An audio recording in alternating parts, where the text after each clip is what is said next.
Shri Venkateswara gold తాకట్టులో ఉన్న మీ బంగారాన్ని విడిపించి కొనబడును. Divya diamonds, origin for genuine, certified and effective gems. T media ప్రేక్షకులకు స్వాగతం, సుస్వాగతం. దినదర్శిని కార్యక్రమంలో ఆగస్టు 14వ తారీఖు గురువారం పంచాంగం, ఫలితాలు, పరిహారాలు, ఈరోజు ప్రత్యేకతలు, ఇటువంటి విశేషాలకి మనం అడుగుపెడితే మరి ఈరోజు సూర్యోదయం అనేది ఉదయం 6:03 సూర్య అస్తమయం అనేది సాయంకాలం 6:39. తిథి షష్ఠి రాత్రి 2:09 అంటే తెల్లవారితే 15వ తారీఖు వరకు ఉంటుంది. ఇక నక్షత్రం వివరానికి వస్తే కనుక ఈరోజు మనకి రేవతి నక్షత్రం అనేది ఉదయం 9:06 వరకు ఉండి తదనంతరం అశ్విని నక్షత్రం ప్రవేశించడం అనేది అయితే జరుగుతుంది. ఇక దినసరి యోగాల్లోకి వస్తే కనుక శూల యోగం అనేది మధ్యాహ్నం 1:13 వరకు ఉండి తదనంతరం గండ యోగం అనేది ఉంటుందన్నమాట. అంటే నిజంగా చెప్పాలంటే ఈ రెండు యోగాలు కూడా అంత మంచి యోగాలు అయితే కాదు. మామూలుగా దినసరి యోగాల్లో అయితే ఇవన్నమాట. ఇక అభిజిత్ లగ్నం అనేది ఉదయం 11:55 ప్రారంభమై మధ్యాహ్నం 12:46 వరకు ఉంటుంది. బ్రహ్మయోగం అంటే బ్రహ్మముహూర్తం అంటాం కదా, బ్రహ్మముహూర్తం అనేది తెల్లవారుజామున 4:32 ప్రారంభమై 5:17 ముగుస్తుంది. విజయముహూర్తం ఎప్పట్లాగానే మధ్యాహ్నం 2:27 ప్రారంభమై 3:17 ముగుస్తుంది. ఇక అమృత గడియల్లోకి వస్తే కనుక ఉదయం 6:50 ప్రారంభమై 8:20 వరకు ఈ అమృత గడియలు అనేవి ఉంటాయి. ఇక ఈరోజు కూడా మనకి సర్వార్థ సిద్ధి యోగం అనేది ఉంది. ఇది రోజంతా కూడా ఉంది కనుక మనం ఈరోజు ఏదైనా మంచి పనులు చేసుకోవడానికి, కొత్త వాటికి శ్రీకారం చుట్టుకోవడానికి, ఇలాంటి వాటన్నిటికీ కూడా ఈ యోగం అనేది ఉపకరిస్తుంది ఎంతో కొంత. ఇక మరి దుర్ముహూర్తాలు, వర్జించే విషయాలు ఇలాంటివి కనుక తెలుసుకుందాం అనుకుంటే, వర్జం అనేది తెల్లవారుజామున 3:51 ప్రారంభమై తెల్లవారుజామున 5:21 మరి ముగుస్తుంది. అంటే తెల్లవారితే 15వ తారీఖు అని అర్థం. ఇక రాహుకాలం ఏమో మధ్యాహ్నం 1:55 ప్రారంభమై మధ్యాహ్నం 3:30 ముగుస్తుంది. ఇక దుర్ముహూర్తం విషయానికి వస్తే కనుక ఉదయం 10:15 ప్రారంభమై 11:05 ముగుస్తుంది. మరి గురువారం మళ్ళీ దుర్ముహూర్తం మధ్యాహ్నం 3:17 ప్రారంభమయ్యి మధ్యాహ్నం 4:08 ముగుస్తుంది.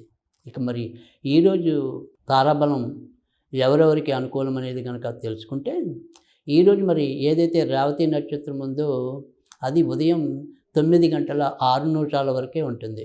కనుక ఈ 9:06 వరకు ఏ నక్షత్రాల వారికి అనుకూలం అనేది కనుక చూసుకున్నట్టయితే, మేషరాశిలో భరణి నక్షత్రం వారికి, అశ్విని నక్షత్రం వారికి అనుకూలం. అదే వృషభ రాశి విషయానికి వస్తే కనుక రోహిణి నక్షత్రం వారికి అనుకూలం.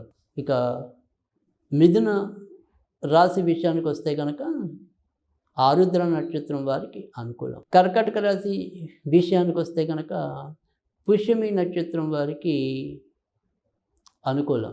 సింహరాశి విషయానికి వస్తే కనుక పుబ్బ, మఖ ఇద్దరికి కూడా అనుకూలమే. కన్యారాశి విషయానికి వస్తే కనుక హస్త నక్షత్రానికి అనుకూలం. తులారాశిలో స్వాతి నక్షత్రానికి అనుకూలం. వృశ్చిక రాశిలో అనురాధ నక్షత్రానికి అనుకూలం. ధనుర్రాశిలో కేవలం మూల నక్షత్రం, పూర్వాషాఢ నక్షత్రానికి అనుకూలం. మకర రాశిలో కేవలం శ్రవణ నక్షత్రానికి అనుకూలం. కుంభరాశిలో శతభిష నక్షత్రానికి అనుకూలం. మీనరాశి విషయానికి వస్తే కనుక ఉత్తరభద్ర నక్షత్రం వారికి అనుకూలం. ఇక మరి ఈరోజు ద్వాదశ రాశుల యొక్క ముఖ్య ఫలితాల్లో కనుక చూసుకున్నట్టయితే కనుక మేషరాశి వారు ఈరోజు ఆరోగ్య విషయాల్లో ఎంతో కొంత జాగ్రత్త వహించవలసిన అవసరం అయితే కనిపిస్తోంది. ఆర్థికంగా ఇబ్బంది లేకపోయినా ఇటు శారీరకంగా, మానసికంగా ఎంతో కొంత ఏదో రకమైన అసౌకర్యం అనేది ఎక్కువగా కనిపిస్తుంది. తరచూ వివిధ రకాలైన నొప్పులతో బాధపడుతూ ఉంటారు. ఇక ఇతరత్ర చెప్పుకోదగిన సమస్యలు ఉండవు. వృషభ రాశి వారికి అయితే కనుక ఈరోజు క్రమంగా కొద్దిగా తెలియని మానసిక దిగులు ఇంటి పరంగా చోటు చేసుకోవటం, బంధుమిత్రాదులతో ఎంత సయోధ్యగా వ్యవహరిద్దాం అనుకున్నప్పటికీ కూడా ఇంట్లో ఎవరో ఒకరి మూలకంగా మాట పడాల్సి రావటం, ఇటువంటి ఇబ్బందులతో కొంత సతమతం అవటం అనేది అయితే ఉంటుంది. అయితే ఆర్థికంగా మరి ఇబ్బంది అయితే కాదు, కానీ అనవసరపు వ్యయం కూడా పెరిగే సూచనలు అయితే ఎక్కువగా కనిపిస్తున్నాయి. మిథున రాశి మిథున రాశి వారికి అయితే కనుక ఈరోజు మరింత మంచి ఫలితాలు ఎక్కువగా ఉన్నాయి. బంధుమిత్రుల సహాయ సహకారాలతో మీ సమస్యల నుంచి బయటపడటం అనేది అయితే ఉంటుంది. రాబోయే కాలం ఖచ్చితంగా మంచి జరుగుతుంది, మంచి అవుతుంది అనే ఒక రకమైన ఆత్మవిశ్వాసాన్ని అయితే కనుక మీరు పెంచుకోగలుగుతారు. కర్కాటక రాశి కర్కాటక రాశి వారికి ఆకస్మికంగా ఏవైనా సరే ఉద్యోగాల పరంగా చిన్న చిన్న ఇబ్బందులు ఎదురైనప్పటికీ కూడా అవి తర్వాత మళ్ళీ మనల్ని కుదుట పట్టడం కానీ, అలాగే అనుకోకుండా మారవలసిన పరిస్థితి వస్తే మారినా అక్కడ పెద్దగా చేదు అనుభవాలు ఎదురవకుండా ఉండడానికి కూడా ఆస్కారం ఎక్కువగా కనిపిస్తుంది. ఇక బయటికి వెళ్ళాలని ఎవరైతే ప్రయత్నిస్తున్నారో ఆ ప్రయత్నాల్లో ఏదో తెలియని చిన్న చిన్న అవరోధాలు కలగడానికి కూడా ఆస్కారం ఎక్కువగా కనిపిస్తుంది. సింహరాశి వారికి అయితే కనుక మానసికంగా కొద్దిగా వెసులుబాటు ఈరోజు లభించడం అనేది అయితే ఉంటుంది. క్రమంగా గత 2-3 రోజులుగా పడుతున్న అవస్థ నుంచి బయటపడటం అనేది అయితే కనిపిస్తుంది. మేనమామలు కానీ లేదా ఆవలసున్న వాళ్ళతో ఈరోజు మీకు ఏదైనా సరే కొంత మంచి జరగడానికి అవకాశాలు ఎక్కువగా కనిపిస్తున్నాయి. అయితే ఈరోజు సాధ్యమైనంత వరకు కూడా మనం ఎవరి పక్షాన హామీలు ఉండకుండా ఉండటం అనేది అవసరం. కన్యారాశి వారికి అయితే కనుక చేపట్టిన ఏ పని అయినప్పటికీ కూడా ఈరోజు కొద్దిగా ఇబ్బందిగానే పూర్తవటం అనేది, తర్వాత రాబోయే మరో 2 రోజులు 3 రోజులు కూడా మీకు కొంత వ్యతిరేక పరిస్థితులు ఇంటా బయట కూడా ఉండటం అనేది, తర్వాత ఆరోగ్యపరంగా కూడా కొంత శ్వాసకు సంబంధించినవి కానీ వెన్నుకు సంబంధించినవి వీటిలో కొంత ఇబ్బందులు పడడానికి కూడా ఆస్కారం ఎక్కువగా కనిపిస్తుంది. కనుక ఏదైనప్పటికీ కూడా ఏ పని అయినా కొంత ఆచితూచి చేసుకోవటం, 1-2 సార్లు ఆలోచించే నిర్ణయాలు తీసుకోవటం అనేది అవసరం. తులారాశి వారికి అయితే కనుక ఈరోజు ఎక్కువ శాతం మంచి ఫలితాలు ఉంటాయి.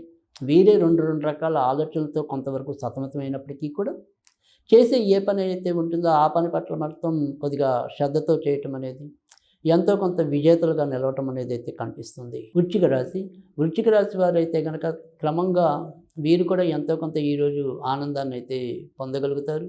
మనసు అనేది పూర్తిగా ఈ రోజుకి కూడా కుదుట పడకపోయినప్పటికీ కూడా కొన్ని విషయాల్లో కొంత ముందుకెళ్ళగలిగే స్థితి రావటం అనేది వారికి కొండంత బలం చేకూర్చడానికి అవకాశం కనిపిస్తుంది. ధనుర్రాశి వారు అయితే కనుక ఈరోజు కొద్దిగా జాగ్రత్తగానే ఉండవలసిన అవసరం అయితే కనిపిస్తుంది. సంతాన పరంగా ఏవైనా సరే కొంతవరకు ఆలోచనలు పెరగటం అనేది, తర్వాత సంతాన విషయాల్లో మనం ఏదైనా సరే ఏం చేస్తే బాగుంటుంది అనే ఒక రకమైన మానసిక ఉద్విగ్నత కానీ చోటు చేసుకోవచ్చు. షేర్ మార్కెట్, స్పెక్యులేషన్స్ ఇలాంటి వాటికి అంత తగిన కాలం అయితే కాదు. మరి సినీ కళా రంగాల్లో ఉన్నవారికి అవకాశాలు దగ్గరదాకా వచ్చినట్టే వచ్చి ఏదో రకంగా కొంత పక్కకు వైదిగే పరిస్థితి అయితే లేకపోలేదు. ధనుర్రాశి వారికి కూడా ఈరోజు గత 2-3 రోజులతో ఉన్న అనుకూల స్థితి కొంత తగ్గటం అనేది అయితే కనిపిస్తుంది. మరి ఇంటి పరంగానే ఏవో రకమైన ఇబ్బందులు, ఇంట్లో తరచూ ఎవరో ఒకరి పరంగా అనారోగ్యం అవ్వచ్చు, వారి యొక్క నడవడిక కావచ్చు, దాని ద్వారా ఈరోజు ఎంతో కొంత మనం ఒక ఉద్వేగం కానీ ఆవేశం కానీ తెచ్చుకోవచ్చు. కొత్త వాటికి ఈరోజు కొంత దూరంగా ఉండటం అనేది అవసరం. కుంభరాశి వారికి ఈరోజు కొద్దిగా మంచి కాలం అనేది చెప్పాల్సి ఉంటుంది. శారీరక శ్రమ ఉన్నప్పటికీ, పరిశ్రమ చేయవలసినది ఎక్కువగా ఉన్నప్పటికీ ఈరోజు ఎంతో కొంత ఆదాయం పెరగటం అనేది, ఇతరుల సహాయ సహకారాలతో కొంత ముందుకెళ్ళగలగటం అనేది, అప్పుల బారిలో చివరి నుంచి ఏదైనా సరే ఎవరో ఒకరు అండగా నిలబడటం అనేది ఈరోజు కొంత మంచి కాలంగా చెప్పాల్సి ఉంది. మీన రాశి వారు ఈరోజు కూడా ఆర్థిక వ్యవహారాల్లో కొంత జాగ్రత్తగానే ఉండవలసిన పరిస్థితి కనిపిస్తుంది. ఆరోగ్య విషయంలో కూడా ఎంతో కొంత ఇబ్బందులు ఎదురవుతాం అనేది ఉంటుంది. అయితే పుణ్యకార్యాచరణ చేయటం, ధార్మిక కార్యక్రమాల్లో పాలు పంచుకోవటం, ఆ రకమైన తత్వం అయితే పెరుగుతుంది. కవులు, క్రీడాకారులకి మాత్రం కొంత మంచి రోజులుగా చెప్పవలసి ఉంటుంది. ఇక ఈరోజు మనం చేసుకోవాల్సిన పరిహారాల విషయానికి వస్తే కనుక ఈరోజు మరి రేవతి నక్షత్రం వెళ్ళిపోయిన తర్వాత అశ్విని నక్షత్రం అనేది ఉంటుంది. తర్వాత మరి గురుకేతుల కలయిక అనేది, అంటే అశ్విని నక్షత్రానికి అధిపతి కేతువు కనుక గురుకేతువుల కలయిక అనేది చాలా ఇద్దరికీ మంచిది కనుక ఈరోజు మనం ఏమైనా సరే వినాయకుడికి సంబంధించిన పూజలు చేసుకోవటం వల్ల ఎక్కువ ఉత్తమ ఫలితాలు ఉంటాయి. ఈరోజు మనం వినాయకుడిని గురువుగా భావించి పూజించడం వల్ల కూడా మనకి వివిధ ఈ జాతకంలో ఈరోజు గోచారంలో ఉండే హెచ్చు తగుల నుంచి తప్పించుకోగలుగుతాం. ఈరోజు మనం ఏదైనా సరే చదువుకోవాలి అనుకుంటే కనుక ఓం గురవే వినాయకాయ నమః, ఓం గురవే వినాయకాయ నమః, ఓం గురవే వినాయకాయ నమః అనేది చదువుకోవటం.